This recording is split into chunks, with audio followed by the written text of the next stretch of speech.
there, folks. Welcome to the channel. I'm glad you can make it because today is our final episode in this year's sausage celebration. All good things have got to come to an end, and we're going to end it with a fiesta. That's right, today's sausage is the Mexican Barbacoa sausage. We've had a whole lot of fun and a lot of great recipes this year, and I'd love to hear which ones were your favorite. Now, with that being said, if you would like to see a season 5 of Celebrate Sausage, let me know in the comment section, and I would love to hear the suggestions that you have for sausages that you would like to see me make. Remember to check the pinned comment for all the product giveaways. We still have a couple things up for grabs. I don't want you to miss out. Let's talk about today's sausage, the Mexican Barbacoa sausage. The beef cheek is a meat that you rarely see used as a sausage. And I wondered why. Like, is there a problem with the beef cheek? Does it not do well as a sausage? Well, in today's episode, we're both going to find out as I'll be tasting the Mexican Barbacoa sausage using beef cheek for the very first time on camera. Is it a failure? Is it a success? We'll find out in just a minute. Let's make the Barbacoa sausage. Let's take a look at the casings for this sausage. We're going 32, 35 millimeter hog casings from the sausage maker. You can literally put this into whatever casing you want. As for the casings, they have been rinsed, flushed, and allowed to soak in the refrigerator overnight. We did put a little baking soda into that water. If you know, you know. The star of our show is the cachete, aka beef cheek. Now, where I live, this is a difficult cut to get. I have to go to the slaughterhouse. And so when I get it, they come uncleaned, untrimmed, just like you see before you. Now, where you live, you might be able to go to your butcher, or better yet, a carniceria, and you should be able to find these no problem. Now, what I'm going to have to do is trim them. And so if you slaughter your own animals, this is kind of the process that you'll have to undergo. Notice that you have this kind of fatty section on the top. Looks like right here on the bottom, we've got this nice meaty bit, no skin that needs to be removed on that side. And so in order to clean the beef cheek, all we have to do is remove that top part. So there's technically two pieces that you have to remove, but I'm kind of removing them all in one swoop. There's this sort of fatty bit at the top, and then directly underneath it, right along the meat, there is a bit of silver skin, but you can remove them at the exact same time with a nice sharp knife, no problem. Now, what do you do with that right there? Well, you don't have to throw it away. You could put it into a pot of water with your favorite vegetables, maybe carrots, onions, garlic, celery. That would be nice. And let it simmer to create a beautiful, rich stock. Okay, there we go. There's our beef cheek, completely cleaned. We flip it over. We've got all this beautiful connective tissue. That should break down quite well in this sausage and give us this lovely, sticky, almost cabrito type of mouthfeel. I can't wait to see how that turns out. And this is what our beef cheek looks like. Now, I'm actually going to take most of this and turn it into barbacoa. If you want to see the video on that, check the video suggestion at the end of this video. But you know I'm going to save a little bit for this sausage, and that's what we got right here. So I've got 800 grams of beef cheek, 200 grams of pork fat, so we've got an 80-20 split. But remember, beef cheek is loaded with collagen, so this should be a relatively rich sausage. It is partially frozen, and like always, we're just going to cut this up into small pieces, small chunks, so that it can fit into the throat of our grinder. Let me know in the comment section, what is your experience with beef cheek? Have you ever tried it? Have you ever cooked with it? I'd love to know. When it comes to processing the fat, we're going to do the exact same thing. And this is our beef cheek and fat already cut up. We do want the temperature of our meat under 34 degrees Fahrenheit prior to grinding. And so I'm going to take this, place it back in the freezer. It'll hang out in there while we get our spices together. We're going to start off with a little salt. Next, we have Instacure number 1. We also have a little cumin. Gotta have cumin. A little coriander. Such a great spice. We've got chipotle powder and some Mexican oregano. Now, you can customize this however you want. We also have black pepper, red pepper flakes, some spicy paprika, as well as some sweet paprika. And we have a binder called potato starch. You can get this from the sausage maker. I'll put a link in the description box below, but this is going to allow us to add a little more liquid than usual, give us a nice bind, a beautiful texture. Another unique ingredient is a cure accelerator. This is called sodium erythorbate. Thumbs up if you want a dedicated video for sodium erythorbate. This particular ingredient, like I said earlier, accelerates the cure. That means if you add Instacure number 1 and sodium erythorbate to your sausage, you do not have to let your sausage rest in the refrigerator overnight. You can cook this sausage immediately after it goes into its casing, which is what we're going to do. Oh, and I almost forgot, we need the onion and garlic powder. I must be losing my mind. Let's go ahead and come in with some onion powder, and then, of course, some garlic powder, and now that completes our spice profile. This right here should give us similar flavors to the actual Mexican barbacoa, we shall see. Our meat has just come out of the freezer. It is nice and frosty, as you can see here, and it's time to grind. So what plate do you grind your sausage meat on? Well, the choice is yours. Each grind is going to give the sausage a different and unique mouthfeel. I am going to do a fine grind for this sausage, so we're going to put everything through a 4.5 millimeter plate.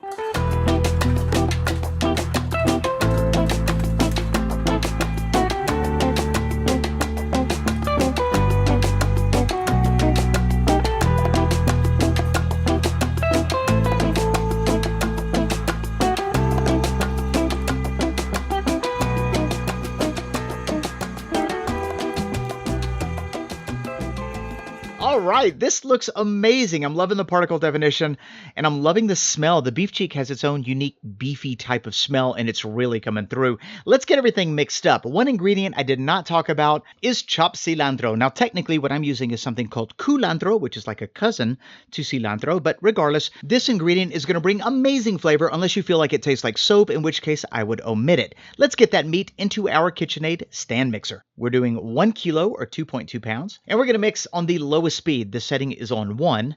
Right now, dry spices are going in.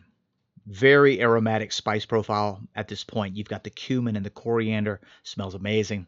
I am going to add a beautiful Latin American beer. That's going to be amazing. That's going to be our moisture for this sausage. And we're adding roughly about 10%. Once again, you will be able to find the recipe in the description box below. All of the things that we're talking about will be included in that recipe. Let's add the cilantro. Oh, that looks nice. Very, very beautiful looking mix here. Nice and sticky too. I'm very pleased with the way that the batter looks at this point. Sometimes the meat takes a little bit longer to come together. This probably took only about 60 to 75 seconds. And check this out. Ultra, ultra sticky.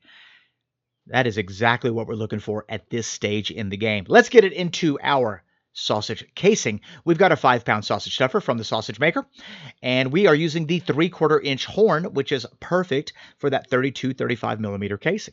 You don't want to go too big with your horn, otherwise your casing won't flow off properly and you'll get casing blowouts. And of course, you don't want to go too small, otherwise you're going to get lots of air pockets. So let's get this onto the base and just talk a little bit about, how to get that casing onto the horn. I'm just going to lubricate the horn with a little bit of that water. That's all you really need. Once I do that, I'm going to fill the casing with that same water, and that's going to lubricate it from the inside, tie it off, and then just give it a little prick for any air to escape. Okay, let's take this next step nice and easy. What I'm doing is I'm pinching the end of that tube with my thumb and my forefinger, and I'm gauging how much pressure to put by how it's coming out. So I'm going to show you a couple little tricks while you're stuffing your sausage so that you can determine whether you're doing it too loose, too tight, whatever. All right, so now we've got a little bit of sausage out. We've got basically a link. If you squeeze your link right here, you should be able to squeeze it and it leave an indentation, just like that, okay? So there you go. That's what yours should look like. If you go to squeeze it, and it looks like your sausage is about to explode, that means you've stuffed it a little tighter than you should have. And what you need to do is just release the pressure from your thumb and your forefinger to let the casing flow off a little more smoothly. Now, if you find that your sausage is too loose, you can always apply a little extra pressure to your thumb and your forefinger. That's going to release the casing a little bit slower, putting more meat into that casing. This step does take a little bit of practice, a little bit of patience, and unfortunately, a lot of casing blowouts before you start to get the hang of it. But with enough practice, you'll be stuffing sausages like a pro. I will say that it is slightly better to understuff rather than overstuff, because you can always tighten your casing when you make your links just by twisting it a few extra times. We're using a sausage stuffing horn cleaner to get the rest of that meat out of the horn, and this is what it looks like when we're done. Very easy to clean afterwards. And now let's go ahead and make our link. So this isn't one of those sausages that's super pretentious about how you link it, so do whatever you want. Keep it in a coil, make 6, 7, 8, 9-inch links. It's up to you. I'm going to do little 4-inch links just like that. I think that'll be kind of cool. And we are going to alternate between twisting 3 times forward and 3 times towards us. And we're going to do that until we are done. At this point, we're going to use our sausage pricker, give our sausage an overall prick, especially looking for any air pockets. And because we used a cure accelerator, we can take these and smoke them immediately. Now, if you did not use a cure accelerator, you're going to have to let these rest in the refrigerator overnight. And that's going to let the curing salt do its job. Okay, let's get these into the smoker. We're using a digital smoker from Smokin' It Smoker. I'll put a link in the description box below if you want to see their new convection models. And the first thing we want to do is just slightly dry that casing out. So we're going to leave the door ajar, just a couple inches open, and we're going to turn our digital smoker onto a very low temperature, probably about 100 degrees. That low temperature mixed with the airflow that's coming in from the outside is going to dry that casing up, and it's going to help that casing adhere to the meat quite well. Let's turn the smoker on, and I'm going to pull up our smoking schedule through the app for this digital smoker so you can see how we're going to cook this sausage. Kind of a low and slow type of smoke. We're going to start with step 1 at 100 degrees Fahrenheit for an hour with the door open. At step 2, we're going to close the door. The smoker is going to bump up to 125. We're going to start applying smoke, and it's going to hang out there for an hour and a half. Then it's going to bump up to 150 Fahrenheit for 2 hours. Once that step is finished, we're now on to step 4, 175 for 2 hours. I'm applying smoke the entire time, and then it's going to finish off at 200 Fahrenheit until we get to an internal of 150 Fahrenheit. And this smoker takes care of all that. It kind of spoils you, if you know what I mean. All you got to do is set it and then just walk away. Notice that after 1 hour at 100 Fahrenheit, our casings are nice and dry. We can then go ahead and close the door, apply smoke, and then continue with the cook. What sort of wood should you add? The choice is yours. Use your favorite wood. I think in this case, I'm adding a combination of oak and pecan because that's what I had on hand. So we're going to fire up our cold smoker from Smokin' It Smokers. Absolutely amazing. I'll let you apply smoke a lot sooner than you normally would if you were using a wood box. And we're going to close this baby down and let this smoker do its thing, because let me tell you, at this low temperature cook, adding this beautiful smoke, it's going to develop a lot of flavor, retain its juiciness. Look at this. Ooh, esa es una hermosa salchicha. That's what I'm talking about. Let's get this into a cold water bath, because we want to rapidly cool down these salchichas. We want them under 100 degrees Fahrenheit. That's going to keep your sausage looking nice and pretty, and once you're done, set that on a cooling rack at room temperature so your sausages can bloom. This last little step helps develop the color, sort of balances the flavor, and then when you're done, you can heat some of these up and eat them, which is what we're going to do right now.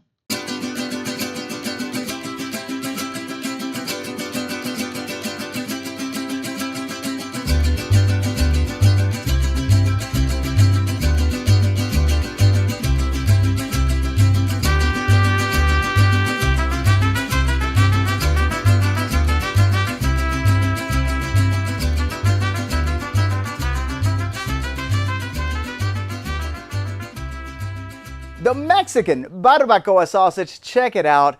You know, truth be told, I didn't want to call it the barbacoa sausage. I wanted to call it the chancho, the chanchito. It's the reason I made these little stubby sausage links. But chancho, you know, it's kind of a slang word for little piggy, and this is a beef sausage. I didn't want to confuse anybody, so we're going with the barbacoa sausage, and check that out. Very pleased with how that came out. Beautiful color. We've got our, in our case, culantro, but if you make it, you could put cilantro in there, and it looks amazing. Incredible smell. And you know, it's a strange thing. It's quite sticky. I'm actually getting this sort of sticky quality about it, probably because of the amount of collagen that we ground up and rendered during the cooking process. And so we should get a very similar flavor and a very similar texture to traditional Mexican barbacoa. Let's just go right on in.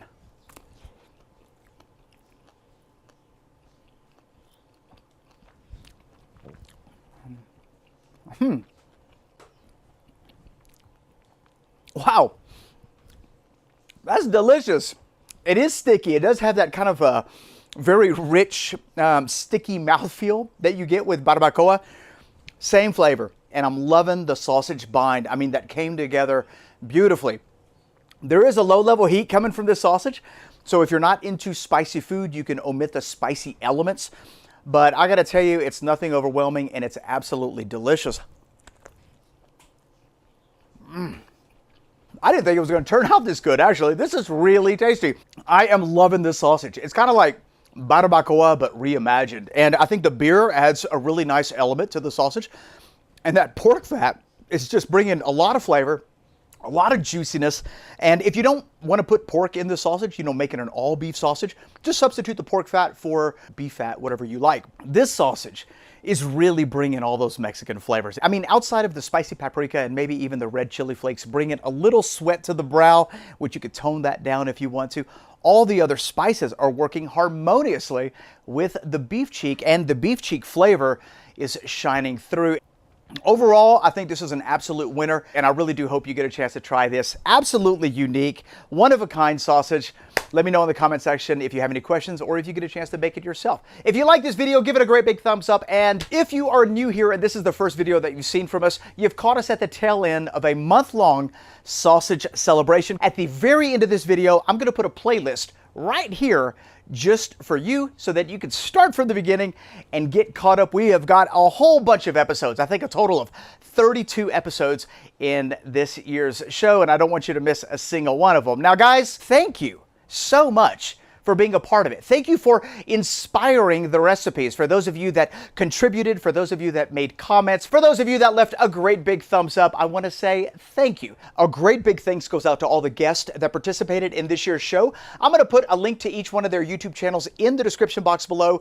Be sure to check them out because each one of them has unique and highly diversified content that I think you'll thoroughly enjoy. I can't forget about the patrons. You guys are the producers of this channel. If you would like to learn more about becoming a patron, I'll put a link to that in the description box below. And finally, I'd like to thank the sponsors of this year's show. Not only for their support, but for their absolutely amazing product giveaways. I know that there's going to be some sausage makers with some great big smiles on their faces. You'll find a link to each one of their websites in the description box below. A lot of stuff going on in that description box. You're definitely going to want to check it out. And speaking of giveaways, there is a 25-pound electric sausage stuffer by the Sausage Maker that is up for grabs. We featured the details in yesterday's episode, the pepperoni snack stick episode. It's not too late to enter, so if you have not entered yet, go to yesterday's episode. You'll get all the details there, and I hope you win. Thanks a lot for watching, folks. If you'd like to see a season 5